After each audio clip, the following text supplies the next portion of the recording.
पीछे कुछ लोग अभी भी खड़े नजर आ रहे हैं, कृपया आप लोग अपना स्थान ग्रहण कर लीजिए। बहुत जल्द ही प्रधानमंत्री महोदय और अन्य अतिथि हमारे बीच सभागार में मौजूद होंगे। हम कार्यक्रम की शुरुआत करने जा रहे हैं। कृपया शांति बनाए रखें और व्यवस्था में सहयोग दें।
बहुत जल्दी हम कार्यक्रम की शुरुआत करने वाले हैं।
और जिस पल का हम सभी को बेसब्री से इंतजार था, वो पल हम सबके बीच आ चुका है। भारत के यशस्वी प्रधानमंत्री श्री नरेंद्र मोदी जी का सभागार के मंच पर आगमन हो चुका है। जोरदार तालियों से प्रधानमंत्री जी का स्वागत कीजिए, अभिनंदन कीजिए। भारत रत्न पंडित मदन मोहन मालवीय जी की 162वीं जन्म जयंती के मौके पर आयोजित इस कार्यक्रम में प्रधानमंत्री जी आपसे विनम्र अनुरोध है कि कृपया महामना जी की प्रतिमा पर पुष्पांजलि अर्पित कर इस कार्यक्रम की औपचारिक तौर से शुरुआत करें। प्रधानमंत्री जी।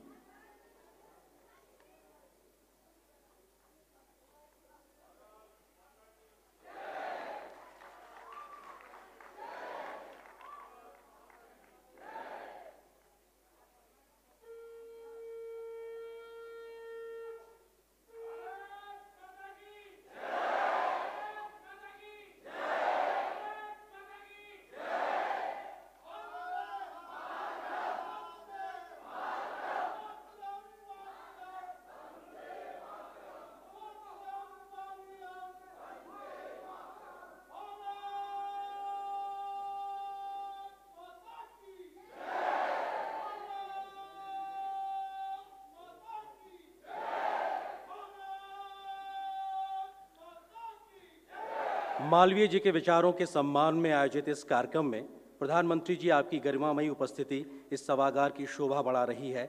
हम सभी आपका इस सभागार में स्वागत करते हैं, अभिनंदन करते हैं, वंदन करते हैं। पंडित मदन मोहन मालवीय संपूर्ण वाङ्मय के लोकार्पण के मौके पर आयोजित इस कार्यक्रम में प्रधानमंत्री श्री नरेंद्र मोदी जी के साथ मंच पर विशिष्ट अतिथि भी मौजूद हैं। हमारे साथ जो अतिथि मौजूद हैं उनका परिचय आपसे कराते हैं। श्री अनुराग सिंह ठाकुर जी, माननीय सूचना एवं प्रसारण और युवा कार्यक्रम एवं खेल मंत्री, जोरदार तरीके से स्वागत। श्री अर्जुन राम मेघवाल जी, माननीय विधि एवं न्याय मंत्री, स्वतंत्र प्रभार तथा संस्कृति और संसदीय कार्य राज्य मंत्री। श्री राम बहादुर राय जी, प्रधान संपादक, पंडित मदन मोहन मालवीय, संपूर्ण वाङ्मय एवं प्रख्यात पत्रकार। श्री प्रभु नारायण श्रीवास्तव जी, राष्ट्रीय अध्यक्ष, महामना मालवीय मिशन। श्री हरिशंकर सिंह जी, राष्ट्रीय कार्यकारी अध्यक्ष, महामना मालवीय मिशन एवं राष्ट्रीय समन्वयक, वाङ्मय परियोजना। डॉक्टर वेद प्रकाश सिंह जी, राष्ट्रीय महामंत्री, महामना मालवीय मिशन। आप सभी अतिथियों का बहुत बहुत स्वागत है, अभिनंदन है। इसके अतिरिक्त इस सभागार में मौजूद विशिष्ट अतिथियों एवं अन्य सम्मानित अतिथियों का भी हम बहुत बहुत स्वागत करते हैं। महामना मालवीय जी के कीर्ति स्तंभ काशी हिंदू विश्वविद्यालय के बारे में मालवीय जी की भावनाओं को व्यक्त करने के लिए शांति स्वरूप भटनागर जी ने एक गीत की रचना की थी। अब कुल गीत के शुरू होने से पहले मैं सभी लोगों से निवेदन करता हूं, कृपया अपने अपने स्थान पर खड़े हो जाएं और हम सब लोग कुल गीत का हिस्सा बनेंगे। कुल गीत। मधुर मनोहर अतीव सुंदर ये सर्व विद्या की राजधानी राजधानी। मधुर मनोहर अतीव सुंदर ये सर्व विद्या की राजधानी राजधानी। ये तीनों लोगों से न्याय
की इस प्रस्तुति के बाद अब हम अपने अतिथियों का सम्मान की कड़ी को आगे बढ़ाते हैं और अब मैं महामना मालवीय मिशन के राष्ट्रीय कार्यकारी अध्यक्ष श्री हरिशंकर सिंह जी से निवेदन करता हूं कि कृपया वो प्रधानमंत्री जी का स्वागत करें।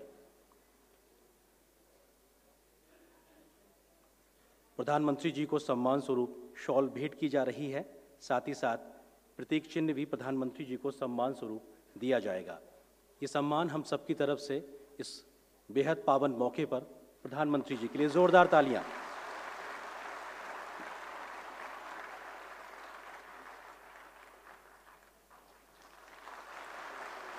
प्रधानमंत्री जी को एक पेंटिंग भी भेंट की जाएगी, मालवीय जी का चित्र जो शिवांगी ने बनाया है, और शिवांगी स्वयं इस पेंटिंग को प्रधानमंत्री जी तक ले जा रही हैं और वो प्रधानमंत्री जी को इस पेंटिंग को भेंट करेंगी।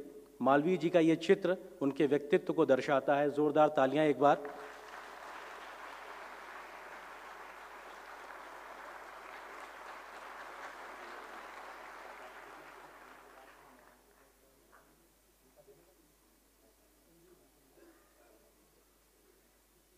बहुत बहुत धन्यवाद शिवांगी।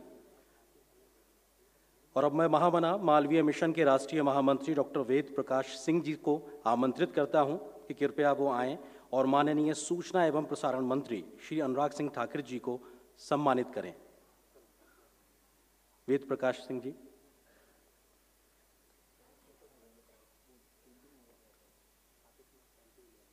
केंद्रीय सूचना एवं प्रसारण मंत्री श्री अनुराग सिंह ठाकुर जी का सम्मान हो रहा है। उनको शॉल उड़ाकर प्रतीक चिन्ह भेंट करके जोरदार तालियां, अभिनंदन, वंदन।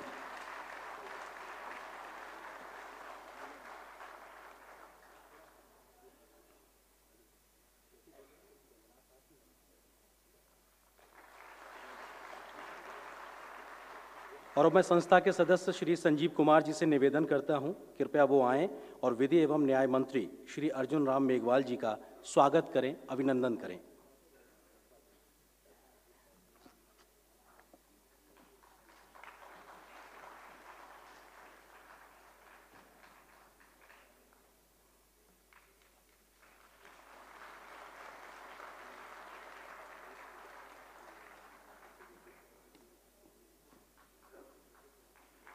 जोरदार तालियों से स्वागत, वंदन, अभिनंदन। और अब मैं संस्था के राष्ट्रीय कोषाध्यक्ष श्री दिनकर कुमार सिंह जी से निवेदन करता हूं कि वो संपूर्ण मालवीय वांग्मय के प्रधान संपादक श्री राम बहादुर राय जी का स्वागत करें।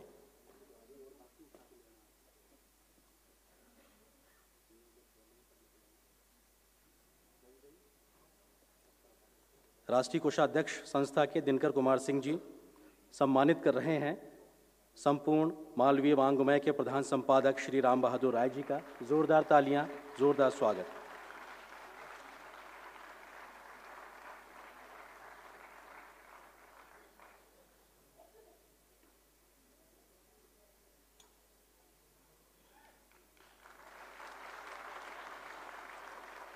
बहुत बहुत धन्यवाद, बहुत बहुत आभार। संपूर्ण मालवीय वांग्मय को साकार रूप देने वाली संस्था महामना मालवीय मिशन के राष्ट्रीय अध्यक्ष श्री प्रभु नारायण श्रीवास्तव जी को अब मैं आमंत्रित करता हूं कि कृपया वो आएं और स्वागत संबोधन दें। श्री प्रभु नारायण श्रीवास्तव जी।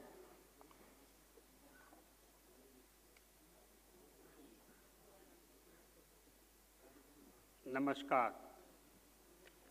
माँ भारती की सेवा में अहिर्निशरत हमारे राजर्षि प्रधानमंत्री श्री नरेंद्र भाई, कार्यक्रम के अध्यक्ष पद्मश्री श्री राम बहादुर राय, यशस्वी कैबिनेट मंत्री श्री अनुराग ठाकुर एवं श्री अर्जुन राम मेघवाल, महामना संपूर्ण वांग्मय के राष्ट्रीय समन्वयक श्री हरिशंकर सिंह, राष्ट्रीय महामंत्री श्री वेद जी, उपस्थित देश भर से आए हुए प्रतिभापुंज, मैं प्रभु नारायण मिशन की ओर से देश भर से आए हुए कर्मठ कार्यकर्ता एवं महामना को आदरांजलि देने वाले इतनी विशाल संख्या में उपस्थित प्रतिभापुंज का हृदय से स्वागत करता हूँ। हम सब लोग अमृत महोत्सव वर्ष में महामना और अपने प्रिय प्रधानमंत्री श्री मोदी जी के 2047 में विकसित भारत के सपनों को तन मन धन से पूरा करने के लिए संकल्पबद्ध हैं। 11 दिनों में कार्यक्रम की सफलता में हमारे कार्यकर्ता ने बहुत ही कर्मठतापूर्वक योगदान किया है। माननीय प्रधानमंत्री के देदीप्यमान व्यक्तित्व के अभाव में यह संभव नहीं हो पाता। अपने सुविचारित एजेंडा के अनुसार पिछले कई दशकों तक महामना को स्मृति के गर्भ में डाला गया था। वर्तमान भारत सरकार उन्हें 2014 में भारत रत्न से अलंकृत किया और तभी से मालवीय युग का आरंभ हो गया, ऐसा हम मानते हैं। पिछले 45 वर्षों से महामना मालवीय मिशन के कर्मठ कार्यकर्ताओं ने सेवा, शिक्षा, संस्कार एवं राष्ट्रवादी विमर्श, नेशनल नैरेटिव बनाने में वर्तमान सरकार के सपनों को मजबूती प्रदान करने का गिलहरी प्रयास किया है। स्वराज्यम सप्रजम हंति राजा नाम मंत्र विप्लव से राजा, राज्य और जनता का भी विनाश होता है। आज पूरे देश में पूर्व में कलकत्ता, पटना, रांची, पश्चिम में गांधीनगर, गुजरात, गांधीनगर से हमारे कई राजा महाराजा भी आए, मैं उनका भी विशेष रूप से उल्लेख करना चाहूँगा। मुंबई, जयपुर, उत्तर में दिल्ली, लखनऊ और दक्षिण में बेंगलुरु और हैदराबाद सहित कुल 30 शाखाएं कार्यरत हैं। इनके द्वारा संचालित सेवा प्रकल्प, डिजिटल ट्रेनिंग केंद्र, दिल्ली में गढ़िया लोहार के परिवार का सेवा, ऊंचाहार में महिला सिलाई कढ़ाई केंद्र, लखनऊ में इंटर कॉलेज छात्रावास एवं समसामयिक विषयों पर गोष्ठियों का आयोजन किया जाता रहा है। जो कार्य पिछली सरकार अज्ञात कारणों से वर्षों तक नहीं कर पाई, उसे मिशन के कार्यकर्ताओं ने अपनी तपस्या से 4 वर्षों में 11 खंडों के 4000 पृष्ठों में महामना के सैकड़ों अप्रकाशित पत्रों, लेखों और भाषणों को 22 खंडों में समेटा है।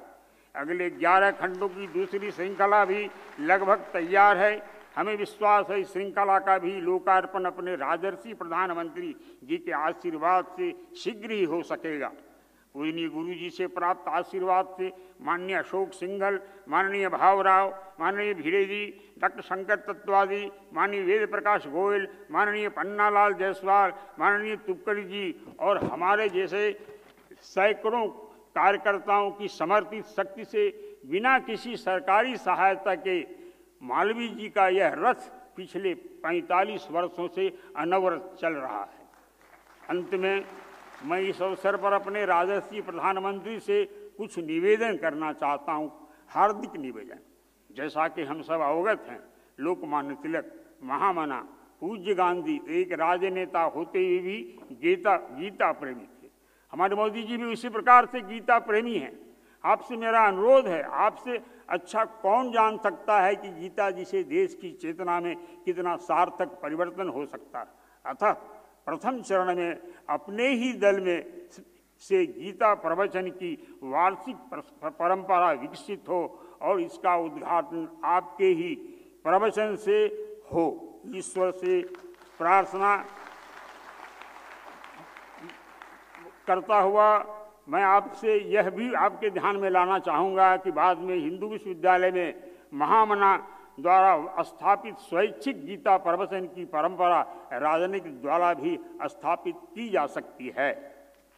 दूसरा, मालवीय वाङ्मय सहित अन्य मालवीय साहित्य एवं पर देश भर में महामना के दर्शन पर विद्यालयों में उचित शोधों पर आकर्षक पुरस्कार दिए जाएं। इस संबंध में हम भारत सरकार के शिक्षा विभाग को सहयोग कर सकते हैं अथवा सरकार हमारा सहयोग ले सकती है। हमें विश्वास है कि ईश्वर के आशीर्वाद से आपके नेतृत्व में लगभग 25 करोड़ भारतीय परिवार के प्रधान होने के कारण अपने देश का सांस्कृतिक, आध्यात्मिक और आधुनिक विकास निश्चित ही संपन्न हो सकेगा।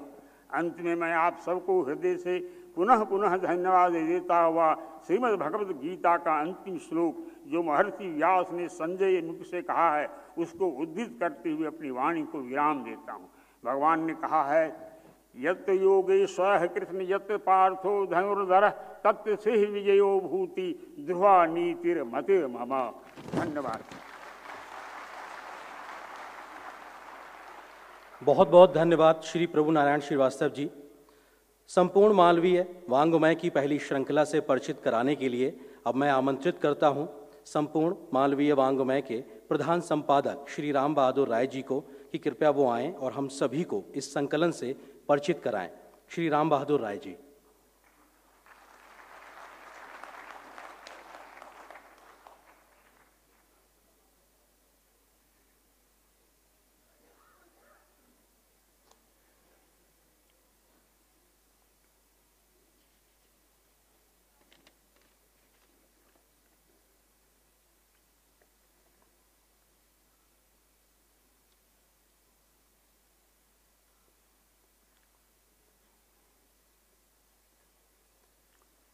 प्रधानमंत्री श्रद्धेय नरेंद्र मोदी जी, आदरणीय अनुराग सिंह ठाकुर जी, आदरणीय अर्जुन राम मेघवाल जी, श्री हरिशंकर सिंह जी, प्रभु नारायण श्रीवास्तव जी, डॉक्टर वेद प्रकाश सिंह जी, संचालन कर रहे आर्यन सिंह जी और सामने उपस्थित मित्रों, मालवीय मिशन के पदाधिकारीगण और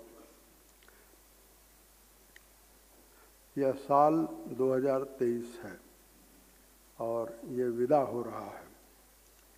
यह साल दो बातों के लिए याद किया जाएगा, मोदी की गारंटी और महामना के वांग्मय का प्रकाशन। ये दो बातों के लिए 2023 हमेशा याद किया जाएगा। मोदी की गारंटी में विकसित भारत की यात्रा का प्रारंभ है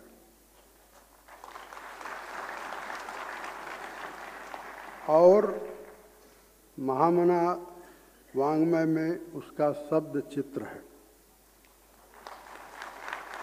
ये दोनों बातें एक दूसरे से जुड़ी हुई हैं। आज जैसे सुबह आप सबने देखा होगा अटल बिहारी वाजपेयी जी की जन्म जयंती है, उस पर प्रधानमंत्री जी और बाकी लोग गए थे।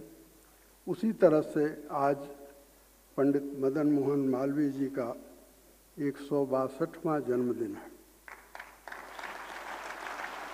और ऐसे अवसर पर महामना मालवीय मिशन की खोजी टीम ने, मेहनती टीम ने और समर्पित एक टीम ने वांग्मय को अपने खून और पसीने से बनाया है।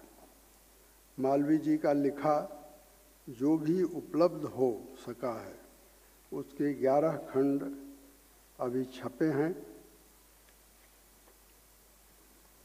भारत सरकार के प्रकाशन विभाग ने इसे छापा है और मैं ये आपसे बताना चाहता हूँ कि यह संभव हुआ सूचना और प्रसारण मंत्री माननीय अनुराग ठाकुर जी के निर्देश से। मैं मानता हूँ कि अनुराग ठाकुर जी में महामना से एक समानुभूति है और मैं इसके लिए आपके प्रति आभारी हूँ। आप में से कोई अगर ये सवाल मन में आपके उठ रहा हो तो मैं कहूँगा कि ये सवाल आप मत पूछिए। ये मत पूछिए कि वांग्मय इससे पहले क्यों नहीं आया, क्योंकि महामना की 162वीं जन्म जयंती है। उनको गए हुए 1946 में वे चले गए।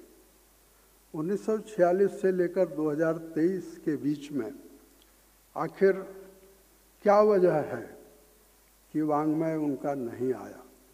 और मैं आपको कहना चाहता हूँ कि उनके एक निजी सचिव थे पंडित सीताराम चतुर्वेदी, उन्होंने मालवीय जी पर एक किताब लिखी और उस किताब में उन्होंने लिखा है कि मालवीय जी के ने 50-55 साल बोला है और जो बोला है वो सब आकाश में है। हमने जो वाङ्मय बनाया है वो आकाश से तोड़कर नहीं बनाया है। हमने जो वाङ्मय बनाया है वो आकाश में जो है वो तो किसी दिन जब विज्ञान आकाश के शब्दों को चुन लेगा तब शायद एक नया वाङ्मय महामना का बने, लेकिन हमने जो वाङ्मय बनाया है वह उपलब्ध उनकी देश विदेश में जो सामग्री थी उससे बनाया है। इसीलिए मैं कहना चाहता हूँ कि ज़्यादा जरूरी ये जानना है कि वाङ्मय में क्या है।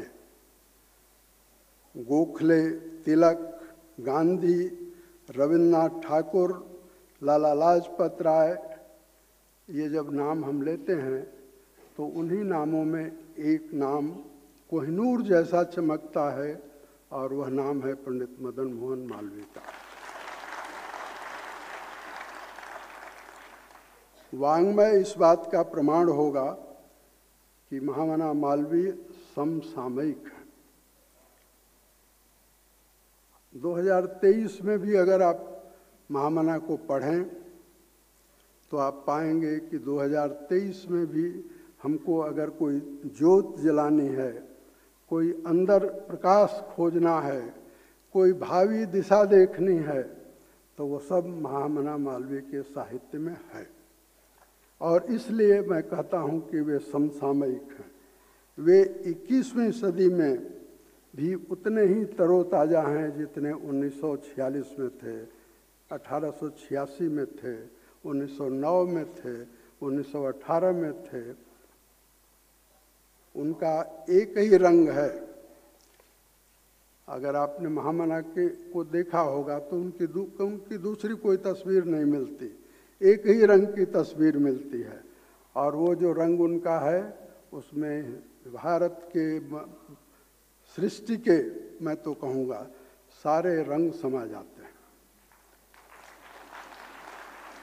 महामना का रंग है सनातन धर्म, शिक्षा, देशज आधुनिकता, स्वराज, समाज में सद्भाव और भविष्य की राह।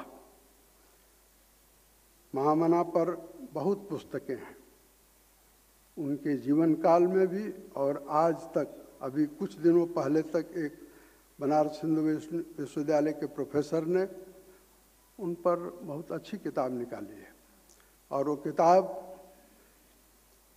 ये बताती है कि महामना के कथन को, महामना के लेखन को किस तरह से विकृत करके कुछ लोगों ने प्रस्तुत किया है।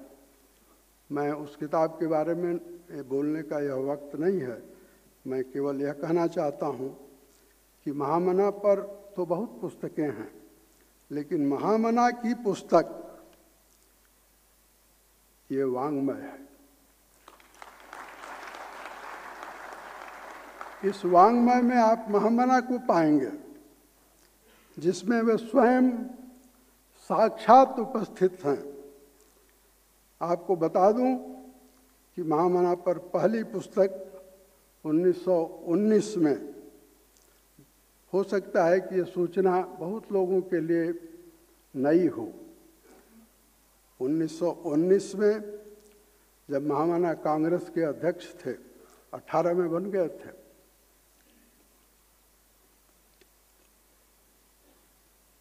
तो उन पर जो पहली पुस्तक आई जबलपुर से छपी थी, मौलाना अबुल आला मौदूदी ने प्रकाशित की थी। वो पुस्तक है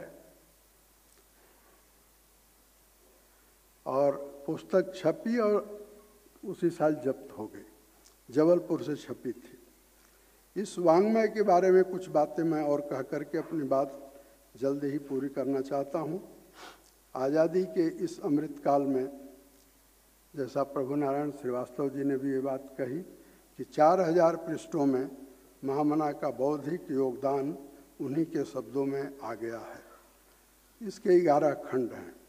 इन खंडों की सामग्री एकत्र करने में देश विदेश में रह रहे अनेक लोगों ने, जो हिंदू विश्वविद्यालय के पुराने छात्र हैं, जो मालवीय जी के साथ जुड़े हुए रहे हैं, उन्होंने सहयोग किया है।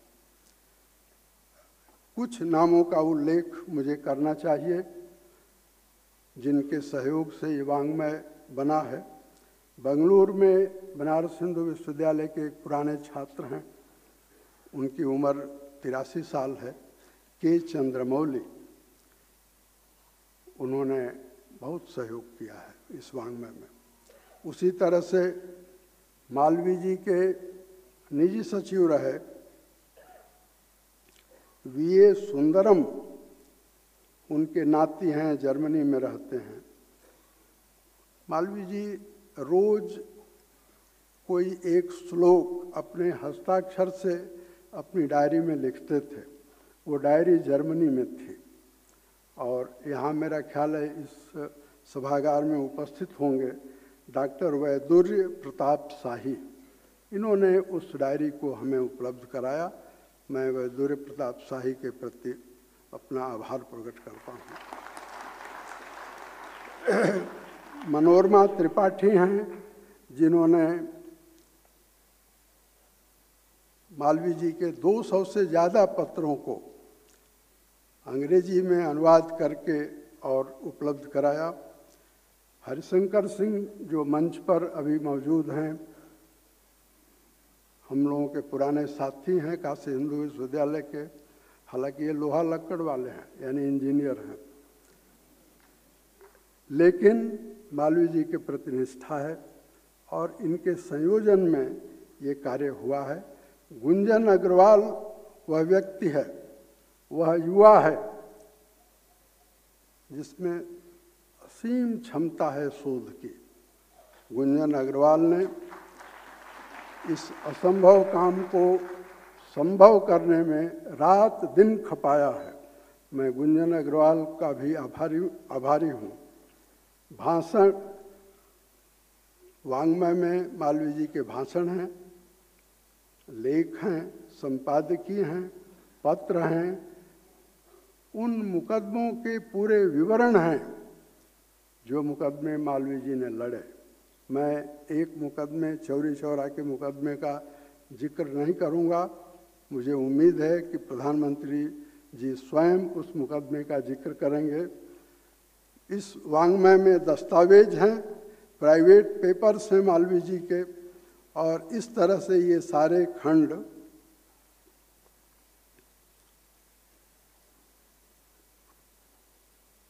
काल क्रमानुसार हैं और ये कार्य अभी आधा हुआ है। हो सकता है कि जब हम अगले कार्य में आगे बढ़ें तो और सामग्री मिले। अभी की योजना में जरूर हम चाहते हैं कि 22 खंडों का ये वाङ्मय पूरा हो।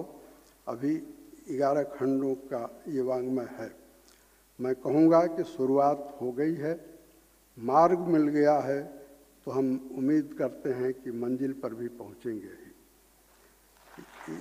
यह भी संभव है, आप सबका आशीर्वाद रहा तो बहुत संभव है कि हम महामना का एक विश्वकोश तैयार करेंगे। अंत में मैं कहना चाहूँगा कि स्वाधीनता आंदोलन के संपूर्णता में, अगर किसी को स्वाधीनता आंदोलन को संपूर्णता में समझना है तो महामना के वाङ्मय से उसे मदद मिलेगी। स्वराज और उसके सपने को अगर समझना है तो महामना के वाङ्मय से उसे समझ में आएगा कि स्वराज का सपना क्या था। और खुद महामना ने स्वराज के बारे में बहुत लिखा है। वाङ्मय का महत्व इसी रूप में ऐतिहासिक है और भविष्य दृष्टि के लिए आवश्यक है। मैं यह कहकर अपनी बात पूरी करता हूँ और मैं ये कहूँगा कि महामना जब आप पढ़ेंगे वाङ्मय को तो आप पाएंगे कि महामना में आर पार देखने की अपार क्षमता थी। और उस महामना के चरणों में मैं प्रणाम करके अपनी बात पूरी कर रहा हूँ।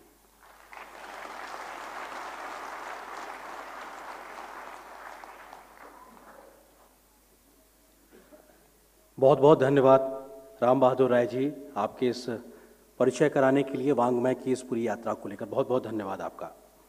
संपूर्ण मालवीय वाङ्मय का संकलन महामना मालवीय मिशन ने किया है तथा भारत सरकार के सूचना एवं प्रसारण मंत्रालय के प्रकाशन विभाग ने इसे प्रकाशित किया है। आइए इस संकलन के बारे में देखते हैं एक छोटी सी वीडियो फिल्म। भारतीय सभ्यता और संस्कृति के मूर्तिमान शिक्षाविद एवं भारत रत्न महामना मदन मोहन मालवीय जी का आधुनिक भारत के निर्माताओं में अग्रणी स्थान है। महामना के जन्मदिन के पावन अवसर पर भारत के यशस्वी प्रधानमंत्री नरेंद्र मोदी जी द्वारा पंडित मदन मोहन मालवीय संपूर्ण वाङ्मय का आज लोकार्पण किया जा रहा है। इस वाङ्मय की पहली श्रृंखला के 11 खंडों में कुल 4000 पृष्ठों में मालवीय जी के पत्रों, लेखों और भाषणों का संकलन किया गया है। महामना द्वारा सन 1907 में शुरू किए गए साप्ताहिक अभ्युदय के संपादकीय अंग्रेजी कानूनों की आलोचना विषयक लेख, इंपीरियल लेजिस्लेटिव काउंसिल में उनके भाषण, काशी हिंदू विश्वविद्यालय की स्थापना के लिए किए गए श्रम एवं प्रयास तथा सन 1916 में उसकी स्थापना तक किए गए पत्राचार इत्यादि और सन 1923 से 1925 के मध्य उनके द्वारा लिखी गई डायरी के पन्ने यथावत इसमें शामिल हैं। आइए इस अद्वितीय अवसर के भागीदार बने।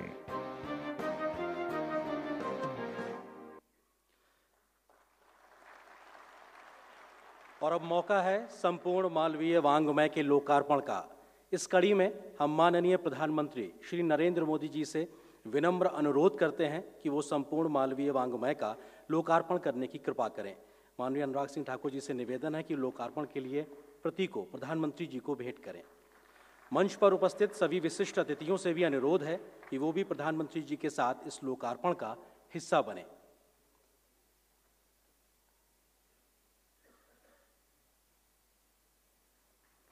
जोरदार तालियां इस ऐतिहासिक पल के लिए गवाह बनने का हम साक्षी बन रहे हैं, जब महामना की इस यात्रा से हम परिचित हो रहे हैं।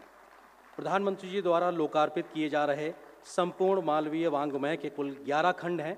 लोकार्पण के बाद ये पूरा संकलन आम लोगों के लिए उपलब्ध होगा और हम सभी मालवीय जी के विचारों से लाभान्वित हो सकेंगे। बहुत बहुत धन्यवाद प्रधानमंत्री महोदय आपका और अन्य अतिथियों का मालवीय जी के विचारों की श्रृंखला को लोकार्पित करने के लिए।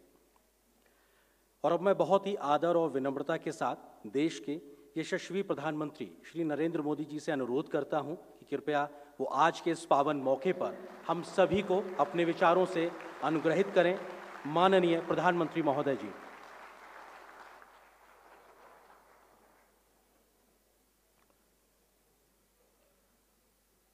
मंत्रिमंडल के मेरे सहयोगी श्री अनुराग ठाकुर जी, अर्जुन राम मेघवाल जी, महामना संपूर्ण वाङ्मय के प्रधान संपादक, मेरे बहुत पुराने मित्र राम बहादुर राय जी, महामना मालवीय मिशन के अध्यक्ष प्रभु नारायण श्रीवास्तव जी, मंच पर विराजमान सभी वरिष्ठ साथी, देवी और सज्जनों, सर्वप्रथम आप सभी को क्रिसमस की शुभकामनाएं। आज का दिन भारत और भारतीयता में आस्था रखने वाले करोड़ों लोगों के लिए एक प्रेरणा पर्व की तरह होता है। आज महामना मदन मोहन मालवीय की जी जन्म जयंती है। आज अटल जी की भी जयंती है। मैं आज के इस पावन अवसर पर महामना मालवीय जी के श्री चरणों में प्रणाम करता हूं। अटल जी को आदरपूर्वक श्रद्धांजलि देता हूं। अटल जी की जयंती के उपलक्ष्य में आज देश गुड गवर्नेंस डे, सुशासन दिवस के रूप में मना रहा है। मैं समस्त देशवासियों को सुशासन दिवस की भी बधाई देता हूं। साथियों, आज के इस पवित्र अवसर पर पंडित मदन मोहन मालवीय संपूर्ण वाङ्मय का लोकार्पण होना अपने आप में बहुत महत्वपूर्ण है।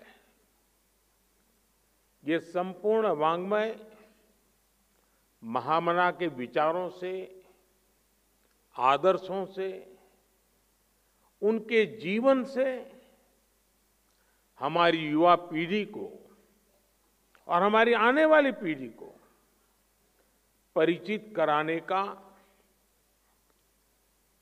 एक सशक्त माध्यम बनेगा।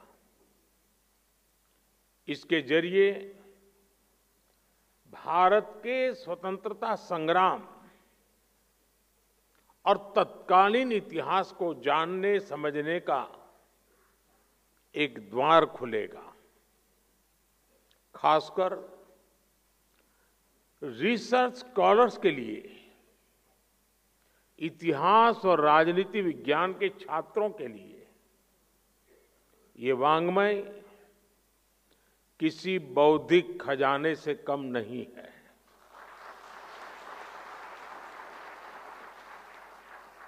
बीएचयू की स्थापना से जुड़े प्रसंग, कांग्रेस के शीर्ष नेतृत्व के साथ उनका संवाद, अंग्रेजी हुकूमत के प्रति उनका सख्त रवैया, भारत की प्राचीन विरासत का मान, इन पुस्तकों में क्या कुछ नहीं है। सबसे महत्वपूर्ण बात कि इनमें से एक वॉल्यूम, जिसका राम बहादुर राय जी ने उल्लेख किया, महामना की निजी डायरी से जुड़ा है। महामना की डायरी समाज, राष्ट्र और अध्यात्म जैसे सभी आयामों में भारतीय जनमानस का पथ प्रदर्शित कर सकती है। साथियों, मुझे पता है कि इस काम के लिए मिशन की टीम और आप सब लोगों की कितनी वर्षों की साधना लगी है। देश के कोने कोने से मालवीय जी के हजारों पत्रों और दस्तावेजों की खोज करना, उन्हें कलेक्ट करना, कितने ही अभिलेखागारों में समुद्र की तरह गोते लगाकर एक एक कागज को खोज करके लाना, राजा महाराजाओं के पर्सनल कलेक्शन से पुराने कागजों को एकत्र करना, ये किसी भगीरथ कार्य से कम नहीं है। इस अगाध परिश्रम का ही परिणाम है कि महामना का विराट व्यक्तित्व 11 खंडों के संपूर्ण वाङ्मय के रूप में हमारे सामने आया है। मैं इस महान कार्य के लिए सूचना एवं प्रसारण मंत्रालय को, महामना मालवीय मिशन को और राम बहादुर राय जी को और उनकी टीम को हृदय से बधाई देता हूं। इसमें कई पुस्तकालय के लोगों का, महामना से जुड़े रहे लोगों के परिवारों का भी बहुत बड़ा योगदान रहा है। मैं उन सब साथियों का भी हृदय से अभिनंदन करता हूं। मेरे परिवारजनों, महामना जैसे व्यक्तित्व सदियों में एक बार जन्म लेते हैं और आने वाली कई सदियों तक हर पल, हर समय उनसे प्रभावित होते हैं। भारत की कितनी ही पीढ़ियों पर महामना जी का ऋण है। वो शिक्षा और योग्यता में उस समय के बड़े से बड़े विद्वानों की बराबरी करते थे। वो आधुनिक सोच और सनातन संस्कारों के संगम थे। उन्होंने स्वतंत्रता संग्राम में जितनी बड़ी भूमिका निभाई, उतना ही सक्रिय योगदान देश की आध्यात्मिक आत्मा को जगाने में भी दिया। उनकी एक दृष्टि अगर वर्तमान की चुनौतियों पर थी, तो दूसरी दृष्टि भविष्य निर्माण में लगी थी। महामना जिस भूमिका में रहे, उन्होंने नेशन फर्स्ट, राष्ट्र प्रथम के संकल्प को सर्वोपरि रखा। वो देश के लिए बड़ी से बड़ी ताकत से टकराए। मुश्किल से मुश्किल माहौल में भी उन्होंने देश के लिए संभावनाओं के नए बीज बोए। महामना के ऐसे कितने ही योगदान हैं जो संपूर्ण वाङ्मय के 11 खंडों के जरिए अब प्रामाणिक रूप से सामने आएंगे। इसे मैं अपनी सरकार का सौभाग्य समझता हूं कि हमने उन्हें भारत रत्न दिया।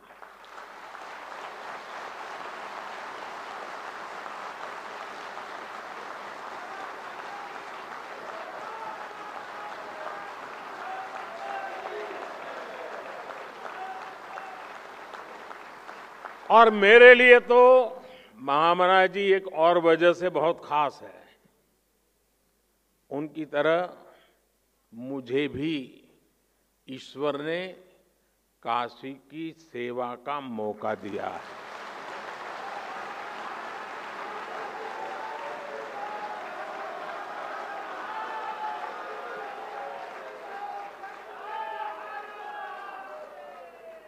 और मेरा ये भी सौभाग्य है कि 2014 में चुनाव लड़ने के लिए मैंने जो नामांकन भरा, उसको प्रपोज करने वाले मालवीय जी के परिवार के सदस्य थे।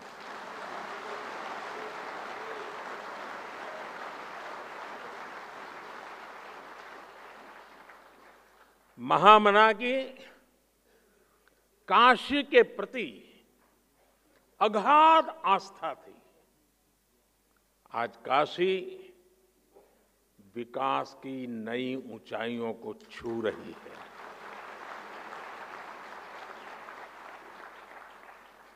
अपनी विरासत के गौरव को पुनर्स्थापित कर रही है। मेरे परिवारजनों, आजादी के अमृत काल में देश गुलामी की मानसिकता से मुक्ति पाकर अपनी विरासत पर गर्व करते हुए आगे बढ़ रहा है।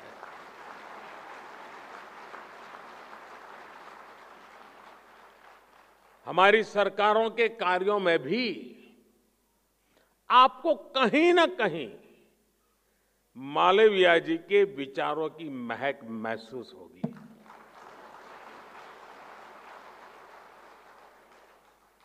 मालवीय जी ने हमें एक ऐसे राष्ट्र का विजन दिया था जिसके आधुनिक शरीर में उसकी प्राचीन आत्मा सुरक्षित रहे, संरक्षित रहे। जब अंग्रेजों के विरोध में देश में शिक्षा के बायकॉट की बात उठी, तो मालवीय जी उस विचार के खिलाफ खड़े हुए। वो उस विचार के खिलाफ थे।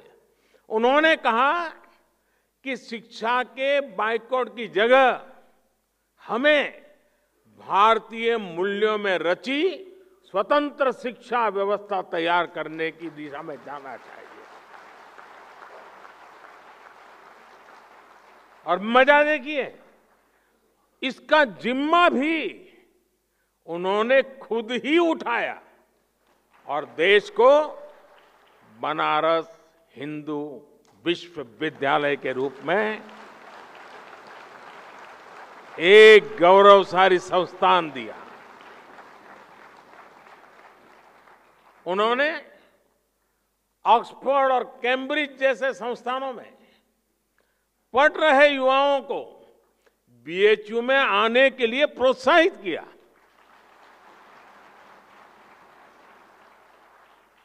महामना इंग्लिश के महान विद्वान होने के बावजूद भारतीय भाषाओं के प्रबल पक्षधर थे। एक समय था जब देश की व्यवस्था में, न्यायालयों में फारसी और अंग्रेजी भाषा ही हावी थी। मालवीय जी ने इसके खिलाफ भी आवाज उठाई थी। उनके प्रयासों से नागरी लिपि चलन में आई, भारतीय भाषाओं को सम्मान मिला। आज देश की नई राष्ट्रीय शिक्षा नीति में भी मालवीय जी के इन प्रयासों की झलक मिलती है। हमने भारतीय भाषाओं में हायर एजुकेशन की नई शुरुआत की है।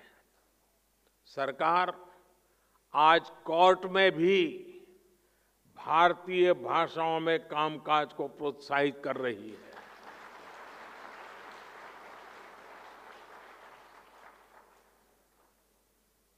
दुख इस बात का है, इस काम के लिए देश को 75 साल इंतजार करना पड़ा।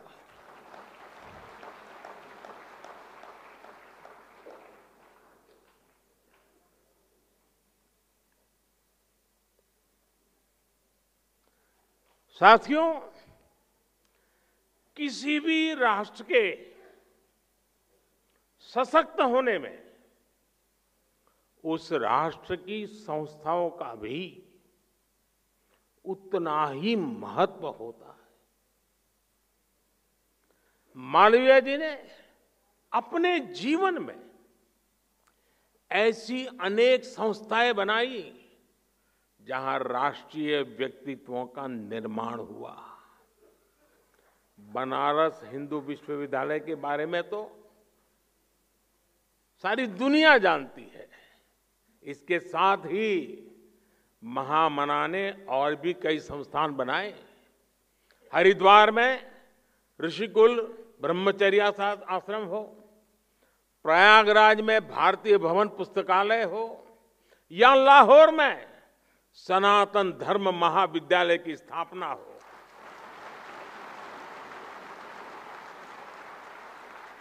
मालवीय जी ने राष्ट्र निर्माण की अनेक संस्थाओं को देश को समर्पित किया।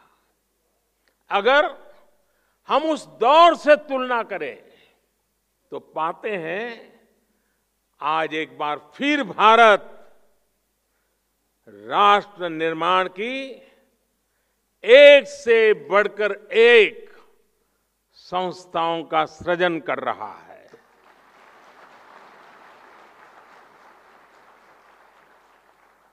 सहकारिता की शक्ति से देश के विकास को गति देने के लिए अलग सहकारिता मंत्रालय बनाया गया है। भारतीय चिकित्सा पद्धति के विकास के लिए केंद्र सरकार ने अलग आयुष मंत्रालय की स्थापना की है। जामनगर में WHO global centre for traditional medicine की आधारशिला भी रखी गई है। श्री अन्न यानी मिलेट्स पर शोध के लिए हमने Indian institute of millets research का गठन किया है। ऊर्जा के क्षेत्र में वैश्विक विषयों पर चिंतन के लिए भारत ने बीते दिनों ग्लोबल बायोफ्यूल अलायंस भी बनाया है। इंटरनेशनल सोलर अलायंस हो या coalition for disaster resilient infrastructure की बात हो, ग्लोबल साउथ के लिए दक्षिण का गठन हो या फिर India middle east Europe economic corridor, space sector के लिए इन स्पेस का निर्माण हो या फिर नौसेना के क्षेत्र में सागर इनिशिएटिव हो, भारत आज राष्ट्रीय और अंतर्राष्ट्रीय महत्व की कई संस्थाओं का निर्माता बन रहा है।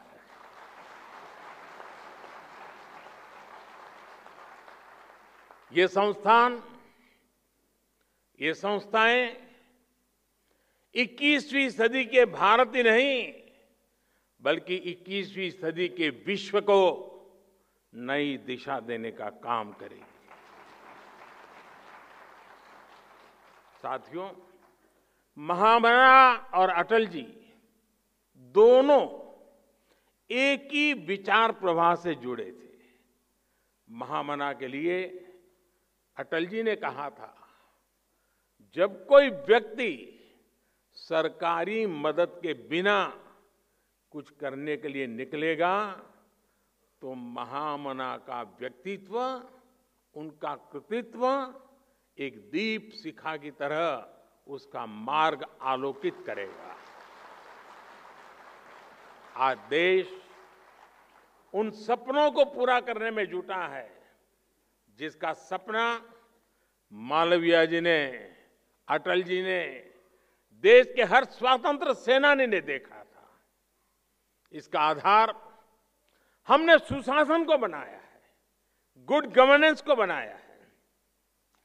गुड गवर्नेंस का मतलब होता है जब शासन के केंद्र में सत्ता नहीं, सत्ता भाव नहीं, सेवा भाव हो।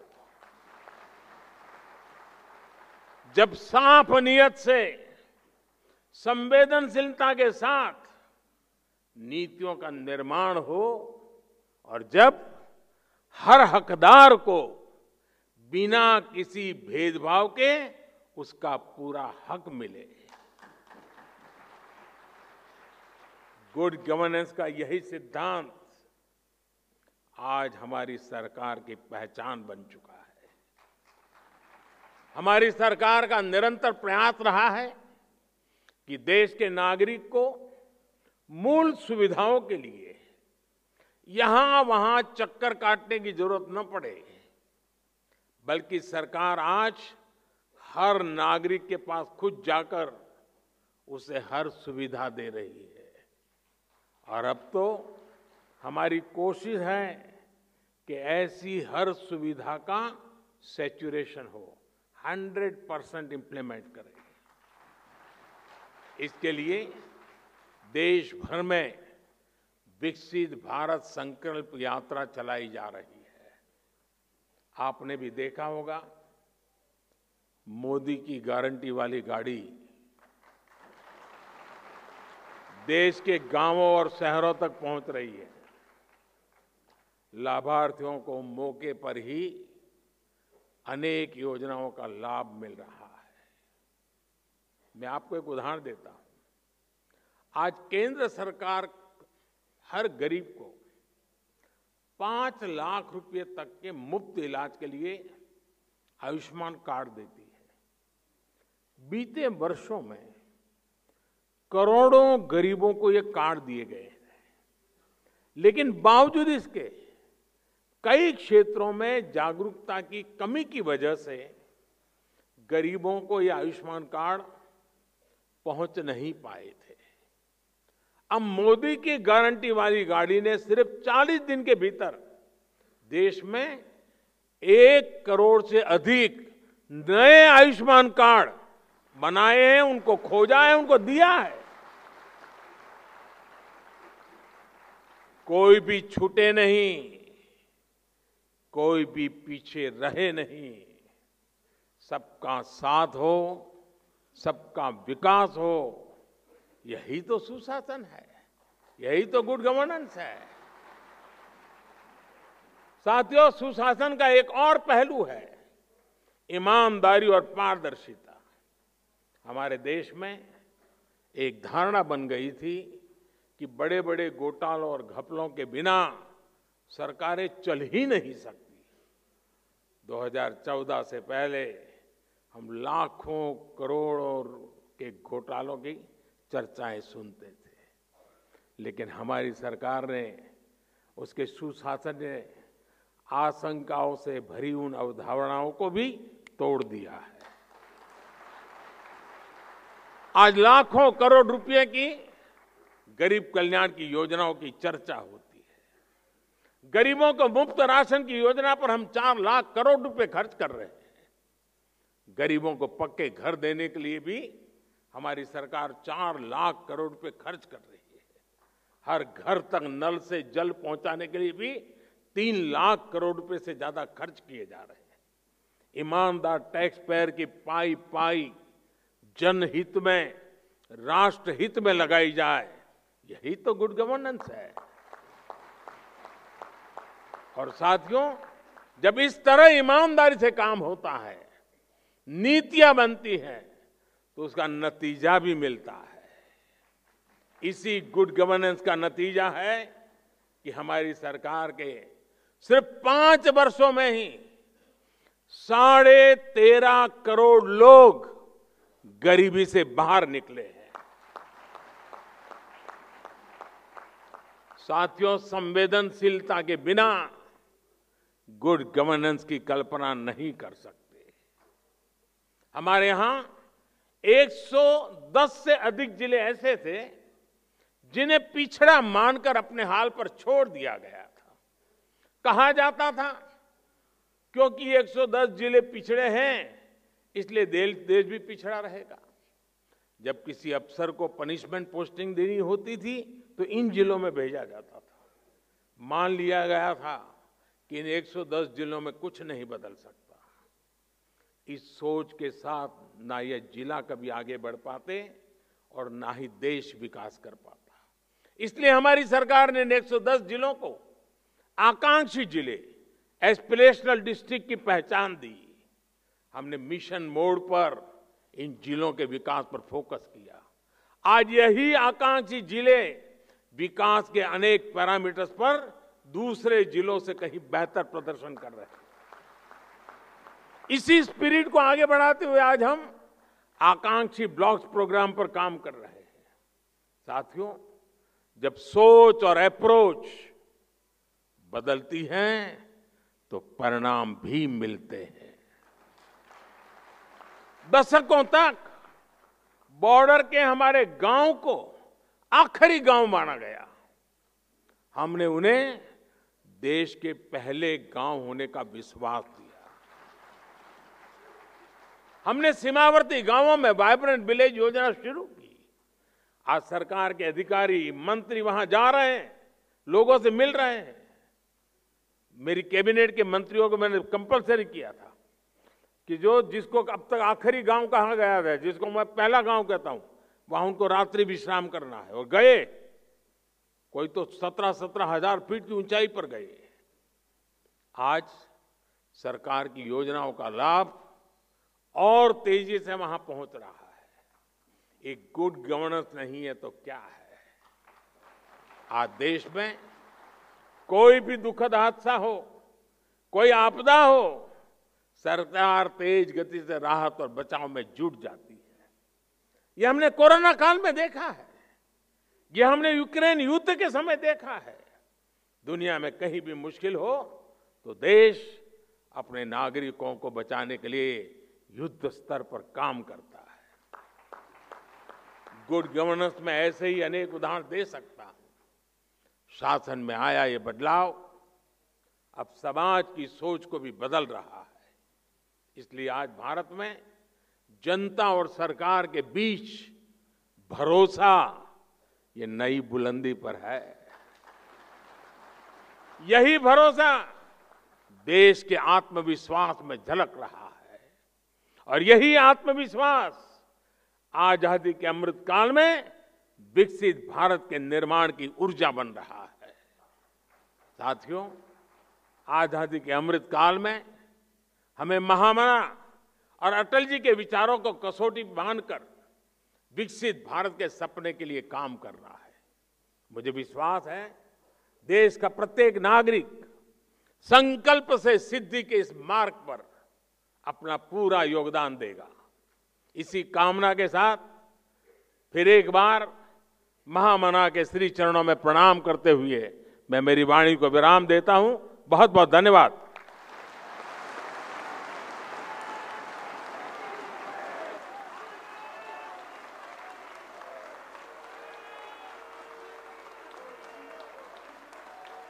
बहुत बहुत धन्यवाद, बहुत बहुत धन्यवाद एवं आभार माननीय प्रधानमंत्री जी आपका इस मौके पर अपने अनमोल विचारों से लाभान्वित करने के लिए, अनुग्रहित करने के लिए बहुत बहुत धन्यवाद प्रधानमंत्री जी।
आप सभी लोगों का बहुत बहुत धन्यवाद इस कार्यक्रम में पधारने के लिए।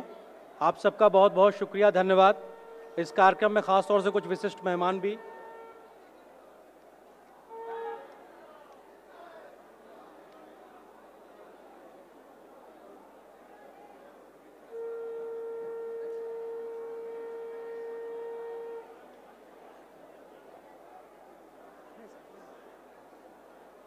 आप सभी का बहुत बहुत धन्यवाद इस कार्यक्रम में पधारने के लिए।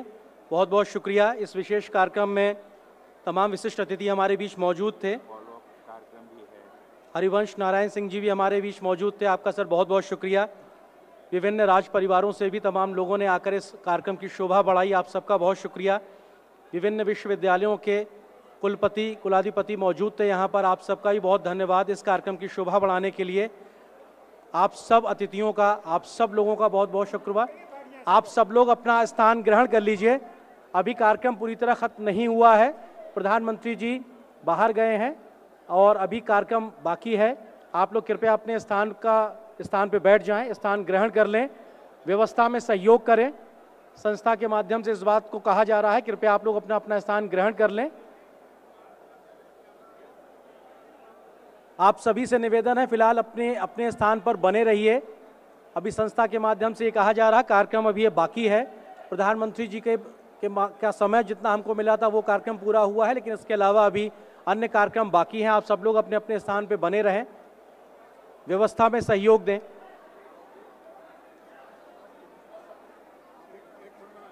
दूसरा सत्र है, मालवीय मिशन के सभी सदस्यों से अनुरोध है बैठे रहें, अभी दूसरा सत्र है, कृपया बैठे रहें। डिनर करके ही जाना है, खाना खा करके ही जाना है, खाना 7:30 बजे मिलेगा, कृपया बैठे रहें। 5 मिनट का ब्रेक के बाद फिर से बैठ जाएं। आप सबसे निवेदन है कि 5 मिनट के ब्रेक के बाद पुनः स्थान ग्रहण कर लें। अभी दूसरा सत्र है, उसके बाद डिनर होगा, सबके लिए डिनर की व्यवस्था है।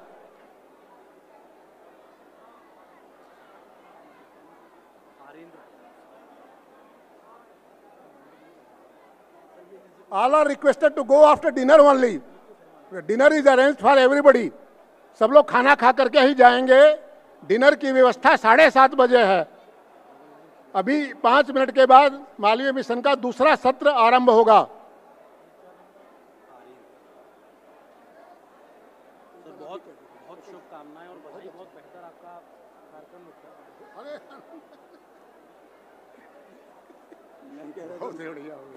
मजा आ गया, आज मजा आ गया।